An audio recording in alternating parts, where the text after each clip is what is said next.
stops at a Dunkin' Donut shop. Sure enough, I got props from the kids on the hill, plus my mom and my pops. I came to get down, I came to get down. So get out your seat and jump around, jump around, jump around.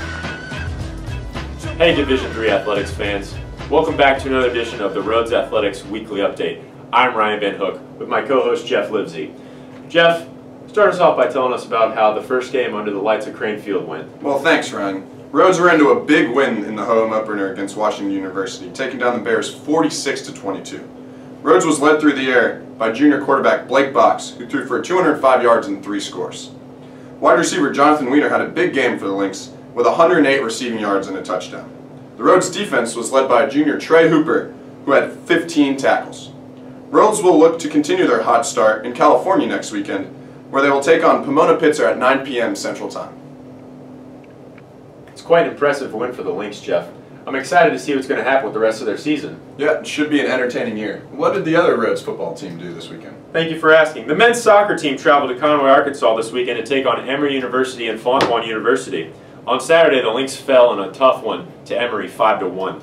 Jason Crutcher scored the lone goal for the Lynx in the 34th minute when he connected on a direct free kick from 25 yards out. Riley Sheen played all 90 minutes in goal, and he grabbed 10 saves.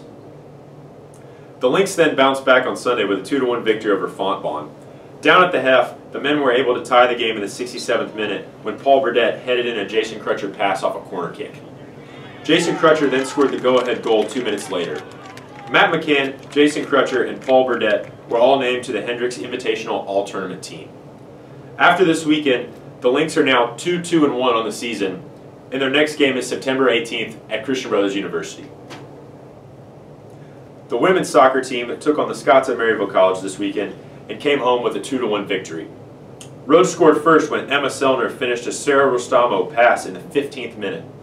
The Scots then tied the game in the 57th minute, but 3 minutes later, Ellie Valega netted the game winner. Rachel Coleman played all 90 minutes in goal and snagged 7 saves.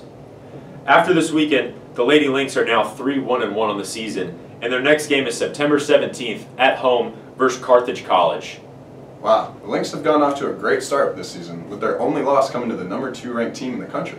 We can expect pretty big things from them this year. Absolutely, Jeff. Another Lynx team that's off to a hot start this season is the Rhodes Field Hockey team, who had 2 huge wins this weekend in Baltimore to improve to 4-1 on the year. Rhodes took down Johns Hopkins University 1-0 on Saturday, with sophomore Christina DeFelice putting the lone goal of the contest in the 33rd minute. Goalie Erin Bailey stood on her head in the net for the Lynx with a shutout and 6 saves. Rhodes then beat Randolph-Macon College 3-1 on Sunday, with Kennedy Brislin putting 2 goals in for the Lynx in the contest. Mackenzie Holland also scored for Rhodes, and Rhodes will open up conference play next weekend against Hendricks College here at home. I'll tell you what, Jeff, those Hendricks Warriors better bring their A-game if they want to beat the Lynx this weekend. Their A-game indeed, Ryan, their A-game indeed. The Rhodes volleyball team dropped 2 tough games this weekend to Flanders Smith College and Austin College to fall to 4-7 on the year. Freshman Karen Hawkins had 38 assists, along with 5 digs in the 5-game loss to Flanders Smith College, while senior libero Maria Tremolelli led the Lynx in their loss to Austin College with 14 digs. Rhodes will continue conference play next weekend at Sewanee and Center College. The men's and women's cross-country teams were also in action this weekend at the Commodore Classic at Vanderbilt University.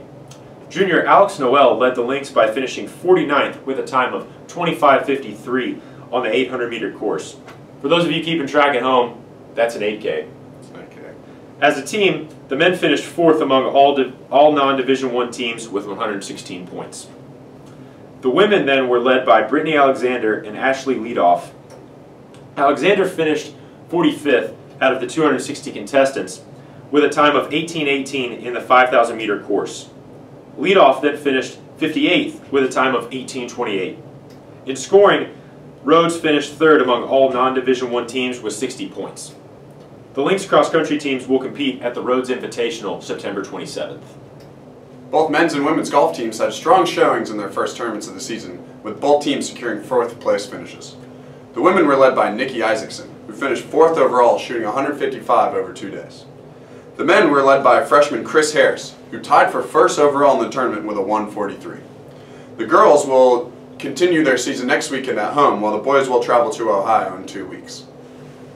And that's it, Lynx fans, for another edition of Rhodes College Athletic Weekly Update. I'm Jeff Livesey. And I'm Ryan Van Hook.